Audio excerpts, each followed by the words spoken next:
Picture this. You're sitting on the ground, it's somewhere around 10,000 BC. You're hungry, which is your default state, and you found a cluster of figs that fell from a tree a few days ago. They smell strange, slightly wrong, slightly sweet, slightly something you don't have a word for because you don't have words for most things. But you're hungry and they're there, so you eat them. And then, maybe 20 minutes later, something happens. The world shifts. Not in a scary way, in a warm, loose, slightly tilted way. The fire looks brighter, your chest feels lighter. The sounds around you get softer and closer at the same time. You have absolutely no framework for what's happening to you. No concept of fermentation, no concept of alcohol, no concept of a psychoactive compound crossing the blood-brain barrier. You just know that you feel different. And weirdly, profoundly, inexplicably good. That experience happened, not to one person, but to countless people, across millions of years, in dozens of forms. And here's the thing that makes it genuinely extraordinary. None of them knew what was happening. There is no word for intoxication, no category for it, no way to say, oh, that's the ethanol from the naturally fermented fruit interacting with my GABA receptors. There was just the experience, raw and unfiltered and completely unexplained, sitting in a mind that had never encountered anything like it before. This is the story of how ancient humans got high without knowing it, and it might be one of the oldest stories our species has to tell. Let's start with fruit, because fruit is where this gets genuinely fascinating and also slightly absurd. Fruit ferments. That's not a human invention. That's just chemistry. When ripe fruit sits on the ground long enough, naturally occurring yeasts in the air start converting the sugars into ethanol. This has been happening for hundreds of millions of years, long before primates existed, and even longer before anyone had a reason to care. But once primates showed up, suddenly, you had creatures with a nose sensitive enough to detect ripe fruit from a distance. And ripe fruit and fermented fruit smell similar enough that the distinction is not always obvious until you've already eaten it. This is where Robert Dudley, a biologist at the University of California, Berkeley, enters the story with what he called the Drunken Monkey Hypothesis. The argument goes like this. Our primate ancestors evolved to seek out the smell of ethanol because it was a reliable indicator of calorie-dense, ripe fruit. The fruit with the most sugar, the most energy, was often the fruit that had already started fermenting slightly. So over millions of years, we were selected to find that smell attractive rather than repulsive. Our brains were essentially trained by evolution to like the scent of alcohol before we ever understood what alcohol was. Dudley's research suggests our relationship with ethanol isn't a cultural accident or a modern vice. It could be an ancient biological preference, baked in at the primate level, maybe even earlier. Fruit bats, birds, multiple species of monkeys, they all consume naturally fermented fruit regularly in the wild, and the behavioral effects are observable. Now here's the question you should be asking. If a primate in a tree is eating fermented fruit and getting mildly drunk without any understanding of why, what was happening to the earliest humans who were eating the same fruit? The same thing. Exactly the same thing. Just with more cognitive capacity to notice that something had changed. A modern human who gets drunk knows what's happening. They have context. They have prior experience, cultural knowledge, possibly a college memory they'd prefer to forget. And early Homo sapiens, or their predecessor, had none of that. They had the experience and nothing to put it in. Just the strange loosening of something inside them, an unfamiliar warmth, a shift in perception that couldn't be explained, couldn't be named, and couldn't be dismissed because it was real and it was happening to their body right now. And that's where it gets interesting, because the human brain doesn't encounter unexplainable experiences and simply file them as unknown. It looks for causes. It looks for patterns. The mind that couldn't explain why certain fruit made the world feel softer would have started, over repeated encounters, to associate specific things. That fruit, that smell, that location, that feeling. The cognitive leap from accidental consumption to deliberate recreation is enormous in one sense and completely obvious in another. You don't need to understand chemistry to learn that eating the fallen figs behind that particular tree makes you feel like this. You just need to experience it enough times to connect the dots. Let's talk about the campfire angle, because this one might be the oldest of all. The reference to fire here isn't arbitrary. Controlled fire goes back roughly 1 million years, possibly more, to sites like Wonderwork Cave in South Africa. And for the vast majority of that time, Every human and pre-human who sat near a fire was inhaling smoke. Constantly. Every night. That was simply life. But here's what most people don't think about. Not all smoke is the same. When you burn organic plant matter, the compounds released depend entirely on what's burning. Some plants, when combusted, release alkaloids, terpenes, and other psychoactive compounds that interact directly with the human nervous system. Cannabis grows wild across enormous stretches of Africa, Central Asia, and Europe. Nicotiana species are native to the Americas. An ancestor sitting downwind of a burning cannabis plant wouldn't have known what cannabis was. They would have known that they felt strange, and then remarkably not strange, and then extremely relaxed, and possibly very interested in the carcass of that animal they were about to eat. The endocannabinoid system, the network of receptors in the human brain that responds to cannabinoids, didn't evolve because of cannabis. It regulates mood, memory, appetite, pain. It existed long before any human intentionally smoked anything. But its existence means that when those early accidental exposures happened, the brain wasn't rejecting a foreign signal. It was receiving a familiar one from an unexpected source. The receptors were already there. They'd been there the whole time. The plant just happened to have a key that fit the lock perfectly. That's not coincidence. That's just chemistry colliding with biology in a way that nobody planned. Now let's talk about mushrooms. Because if the fruit and the smoke angles require some inference, psilocybin mushrooms require almost none. They grow wild across every inhabited continent. They grow in fields, in forests, at the edge of campsites, in exactly the kinds of environments where early humans spent most of their time. They look like food. They are, in most cases, not going to kill you. And they are extremely, extremely psychoactive in ways that are not subtle. A Homo sapiens who accidentally consumed a meaningful quantity of psilocybin mushrooms while foraging wasn't getting slightly warm and relaxed, like the fermented fruit scenario. They were having an experience that would have been, by any reasonable measure, completely reality-altering. Vivid sensory distortion, geometric visual phenomena, a profound and often overwhelming sense of connection to everything around them, and zero, absolutely zero, framework to understand what was happening. Think about what that would have been like. No prior experience of anything like it. No cultural map for altered states of consciousness. No one to ask what's happening. Just an experience so far outside the normal range of perception that it would almost certainly have felt like something was communicating with you. Something outside yourself. Something in the world or beyond it. Researchers including Terence McKenna, whose ideas remain speculative but persistently interesting, have proposed that accidental psilocybin consumption by early humans may have played a significant role in the development of symbolic thought and early spiritual belief. Here's where Ronald Siegel comes back into the picture. Siegel, a psychopharmacologist at UCLA, spent decades documenting what he called the fourth drive. The argument is straightforward in principle and enormous in implication. Across virtually every human culture ever documented and across dozens of non-human animal species, the seeking of altered mental states appears as a consistent and persistent behavior. Hunger, thirst, sex, and the desire to alter consciousness. 4 drives, not 3. Siegel proposed that the fourth one is biological in origin, not cultural, not a product of boredom or trauma or social pressure, but something selected for over evolutionary time. Wired into animals and humans alike because it serves some adaptive function that we still don't fully understand. The animal examples are hard to argue with. Elephants in Africa will travel significant distances specifically to reach the fermented fruit of the marula tree. They eat it in quantities that produce observable behavioral effects. They do this repeatedly, voluntarily, and apparently purposefully. Jaguars in the Amazon chew on the roots and bark of the yaj vine, which contains a potent hallucinogen, and exhibit behavior consistent with altered perception.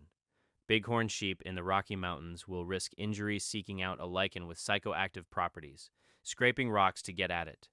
And then there are the reindeer, the Siberian reindeer who eat Amanita muscaria mushrooms, and then actively seek out the bodily excretions from herd members who consume the same fungi because the hallucinogenic compounds remain potent after kidney filtration. The point isn't that animals are fun to observe, although they are. The point is that if this behavior is this widespread, this taxonomically distributed, this persistent across species that share no cultural history or language or ability to recommend substances to each other, then it's very hard to argue it's purely cultural. There is something in animal nervous systems, including human ones, that orients toward the experience of altered states. Something that predates civilization, predates agriculture, predates cooking, predates basically everything we normally associate with the deliberate use of anything. And that something was operating in our ancestors long before they had any idea what they were doing or why. So here's the question that sits at the center of all of this. How does an accidental experience become an intentional one? What is the cognitive bridge? It's actually less complicated than it sounds. You don't need to understand the mechanism to recognize the pattern. You eat those figs and feel that way. You eat those figs again and feel that way again. That's learning. That's basic conditioning. The same process that teaches every animal which foods are safe and which aren't. The difference between accidental and intentional use is just repetition plus memory, plus the recognition that you can recreate the experience on purpose. No language required, no chemistry required. Just the ancient circuit of cause and effect that every organism with a nervous system operates on. What's harder to reconstruct is the timeline. When did accidental become deliberate? And how deliberate was early deliberate? There is genuine archaeological evidence of intentional psychoactive plant use going back several thousand years. Burned cannabis seeds in ritual burial contexts in Central Asia dated to 500 BC. Peyote residue in ancient ritual sites in the Chihuahuan Desert of Texas, going back 5,700 years. Evidence of fermented beverages from pottery residues in Jiahu, China, dating to roughly 9,000 years ago, in a ritual context suggesting these weren't just beverages, but something with ceremonial significance. But does that mean intentional use started there? Almost certainly not. Those are just the moments when the evidence survived. Organic material almost never lasts. Seeds dissolve. Plant fibers rot. Wooden vessels decompose. The absence of older physical evidence doesn't mean the behavior wasn't there. It means we haven't found a version of it that survived, which brings up the deeper problem. How do you distinguish in an archaeological site 50,000 years old between a plant that ended up in a fire accidentally and one that was placed there deliberately? In most cases, you can't. The two scenarios leave similar traces. And so the question of when accidental became intentional may be genuinely unanswerable with the tools we currently have. What we can trace, at least partially, is the connection between unexplained altered states and early spiritual belief systems. And this is where the story gets genuinely profound. If you have an experience so far outside ordinary perception that you have no cognitive category for it, the most natural interpretation available to a human mind is that something external is happening to you, not something inside your brain, something in the world, something that chose to reveal itself. The geometric visual patterns of a psilocybin experience, the sense of profound connection, the feeling that the boundaries between self and environment are dissolving. That's not a chemical artifact to a mind without chemistry. That's a visitation. That's a message. That's the spirit world pressing through. Anthropologists studying shamanic traditions across cultures that never had contact with each other have noted remarkable consistencies. The use of specific plants or smoke in ritual contexts. The role of a mediator, a shaman who deliberately enters an altered state to communicate with forces beyond the visible world. The belief that certain substances carry messages between the human and the divine. These patterns appear in Siberia and in the Amazon, and in sub-Saharan Africa, and in pre-contact North America, independently. That level of convergence doesn't happen by accident. It suggests these traditions emerged from similar underlying experiences that began, almost certainly, as accidents. Let's talk about ergot for a second, because it's one of the more darkly fascinating pieces of this story, and one that most people haven't heard. Ergot is a fungus, Claviceps purpurea, that grows on rye and other cereal grains. When you eat ergot-contaminated grain without knowing it, the results are extreme. Convulsions, burning sensations in the extremities, vivid hallucinations that in medieval accounts often involve demons, fire, and animals. In severe cases, the blood vessels constrict so severely that limbs develop gangrene and fall off. In 944 AD in France, a single ergot outbreak killed 40,000 people. Albert Hofmann, the chemist who later synthesized LSD, was working with ergot alkaloids when he made that discovery, because ergot contains lysergic acid, the chemical precursor. Some historians now believe that a significant number of the documented cases of mass hysteria, demonic possession, and witchcraft accusations in medieval Europe were in fact ergot poisonings. The Salem witch trials of 1692 in Massachusetts produced symptoms remarkably consistent with ergotism. The affected individuals were not faking. They were experiencing genuine neurological events caused by a fungus in their bread that nobody in 1692 could identify or understand. And long before the Salem trials, long before the medieval epidemics, early grain farming communities were encountering ergot regularly and had no way to know that it was there until someone started convulsing and seeing things. Some researchers have proposed that the Eleusinian mysteries of ancient Greece, the secret religio, rites that lasted nearly 2,000 years and were attended by virtually every major figure in the classical world, involved a barley-based ritual drink that contained ergot, intentional in that case. But the original discovery? Almost certainly not. There's also the Drunken Monkey Hypothesis applied forward in time, because the archaeological record of beer is genuinely remarkable. The oldest confirmed physical evidence of intentional alcohol production is roughly 9,000 years old, from pottery residues at Jiahu in China. But the oldest known brewery, found in a cave near Haifa in what is now Israel, is about 13,000 years old. It predates agriculture. The people making that beer were not farmers. They were hunter-gatherers, producing a fermented wheat and barley beverage that archaeologists believe was probably used in ritual feasts to honor the dead. Not recreational. Not primarily. Sound familiar? The same framing applied to tobacco in ancient America applies here. When something gives you an experience that profound, you don't keep it casual. You ritualize it. You protect it. You assign it meaning because the experience itself demands meaning from you. And that connection, the one between altered states and the sacred, might be the most durable thing in this entire story. Every major ancient civilization has evidence of psychoactive substances used in religious or ritual contexts. The Vedic Soma of ancient India, debated but almost certainly something psychoactive. The Kykeon of the Eleusinian mysteries. The blue lotus used by ancient Egyptians.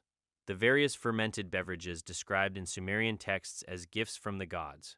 Across cultures with no contact, no shared language, no shared geography, the pattern repeats. Something that changes your mind becomes something that connects you to the divine.